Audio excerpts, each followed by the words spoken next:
A man with powerful friends dies mysteriously inside a federal detention center. The cameras suddenly stop working, the guards just happen to fall asleep, and the one inmate who could expose names that reach into the highest levels of politics, finance, and entertainment ends up dead. For years, people have demanded answers, and for years, all they've gotten are excuses. But when Senator John Kennedy walked into a hearing with FBI Director Kash Patel, he didn't waste a single second. He asked the one question that millions of Americans still whisper every single day. Mr. Director, worry not. We'll make sure your agency is adequately funded. This judge you arrested in Wisconsin, she was breaking federal law, wasn't she? Yes, that's why we arrested her. She was helping an illegal immigrant escape being taken into custody. Is that right? Yes, and the field agents decided to open the case, work the case. And as Americans, do we get to pick and choose which laws we want to follow? We do not. If you're a state court judge, do you get to decide you don't want to follow federal law? No. And if you violate federal law, you get arrested, don't you? Yes, Senator. That's called equal treatment under the law, isn't it? Yes, Senator. You remember Lisa Page and Peter Strzok, don't you? Yes, Senator. Mr. Strzok worked for the FBI. Mr. Strzok worked for the FBI. I think Ms. Page worked for Justice. The Inspector General found in its investigation that they hated President Trump and they really wanted Secretary Clinton to win. Is that true? That's correct, sir. And this would be the same same Ms. Page who sent an email to Mr. Strzok with whom she was having an affair. Trump's not ever going to become president, right? Right? And Mr. Strzok with the FBI, senior official at the FBI replied, quote, no, he won't. We'll stop it. Did I read that correctly? You did, Senator. Okay. Now, Ms. Page quit before she could get fired. Mr. Strzok was fired. And predictably, they filed a lawsuit because in Washington, it's easier to divorce your spouse than it is to fire a federal employee. Why did the FBI give Mr. Strzok $1.2 million and Ms. Page $800,000 to settle a lawsuit? Senator, I do not know that settlement was reached in the prior administration. Who made the decision? The prior Department of Justice. Who in the prior Department of Justice? The settlement for that kind of case can only come from the Attorney General, which would be Attorney General Merrick Garland. So the Attorney General decided to give Mr. Strzok $1.2 million and Ms. Page $800,000 after they were fired after actively interfering in the 2016 election. Is that right? My understanding is that was a settlement they agreed to. Pass me the sick bucket, please. The Hunter Biden laptop. In October of 2016, shortly before the election, the New York Post wrote a story that was widely covered talking about Mr. Hunter Biden's influence peddling scheme based on his laptop. A couple of weeks later, Secretary of State, soon to be Secretary of State, Antony Blinken, organized a group of 51 so-called intelligence experts. Had some real rock stars on the list. Jim Clapper, John Brennan, Michael Hayden, Leon Panetta, and they said, oh, no, the story in the New York Post is not true. It's based on Russian disinformation. You remember that? I do, Senator, as the lead investigator for Russiagate for the House Intel Committee. Yeah. The FBI had the laptop for 10 months, hadn't they? They did, Senator. So the FBI knew right before the election that it wasn't Russian disinformation, didn't they? And that was confirmed by the Inspector General's report. Yeah. Who at the FBI refused to let the FBI tell the American people the truth. I don't have that name in front of me, sir. Well, would you look? I will, sir. I'd like to know. I'd like a name, not a division. I'd like the name. Person with a brain and a beating heart. Yes, sir.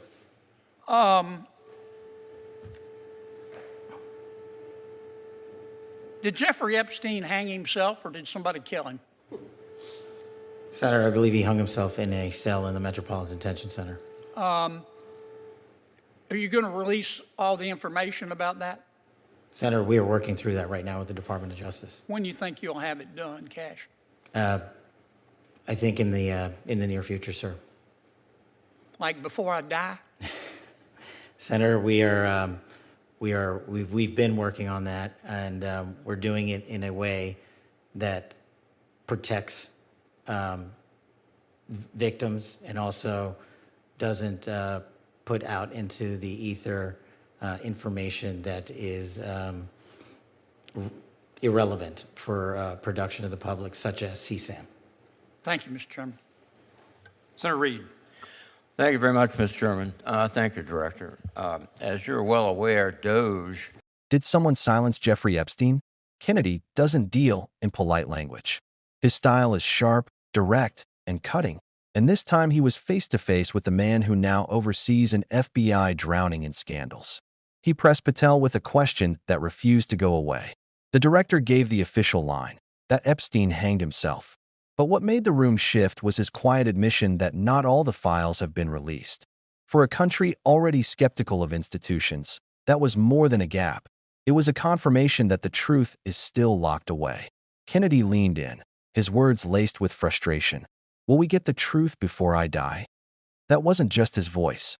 That was the voice of every single person who has waited years for accountability. But Kennedy didn't stop there. He moved the spotlight onto something even deeper, whether justice in America still means what it claims to mean. He pointed to a recent case, a state judge caught breaking federal law by helping an illegal immigrant evade arrest. She was taken into custody, plain and simple. Equal treatment under the law. Kennedy hammered Patel with the obvious question. If ordinary people, even judges, face consequences instantly, why does that principle vanish when the names get bigger and the connections reach higher? And that's when Kennedy pivoted into the story of Lisa Page and Peter Strzok, two senior officials at the heart of the FBI's most controversial investigation. These weren't obscure names. They were powerful insiders, people who openly displayed bias in their private messages. Page once texted Strzok saying that the man she hated would never become president. Strzok, a senior official sworn to neutrality, replied with 3 damning words, "We'll stop it." Think about that. At the very moment the FBI was investigating a presidential candidate, a senior investigator admitted in writing that he would actively try to prevent an outcome he didn't want. For Kennedy, this wasn't politics. It was proof of rot inside the system. Now, Page quietly quit before she could be fired, while Strzok was shown the door. But here's the twist that enraged Kennedy and millions of taxpayers. Both of them walked away with settlements totaling over $2 million. Kennedy wanted to know who made that decision. Patel shifted, saying it was done by the prior Department of Justice.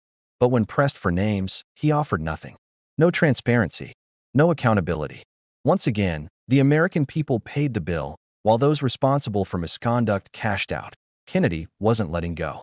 He steered the hearing into another scandal, the now infamous letter signed by 51 intelligence officials. Just weeks before a major election, those officials declared that a certain laptop story was Russian disinformation. The names on that letter were giants, former CIA directors, former national intelligence heads, seasoned operatives. Their credibility alone was meant to kill the story. But the FBI had already had the laptop for nearly a year. They knew it wasn't Russian disinformation. They knew the files were real. And still, the letter went public, shaping the narrative at the exact moment voters were making up their minds that Kennedy's voice cut through the hearing room like a blade. I want a name. Not a division, not a department. A person with a brain and a beating heart. Patel didn't give it. He said he would look into it. For millions of Americans watching, it sounded like another dodge, another carefully rehearsed non-answer. And that silence was almost as loud as the scandals themselves. All of this, Kennedy argued, ties back to one haunting case. Epstein. Because if a man with such high-profile connections can die in custody under the perfect storm of coincidences, if the cameras fail, the logs vanish, and no one is ever truly held accountable, what does that say about the system itself? Epstein wasn't just a predator. He was a vault of secrets.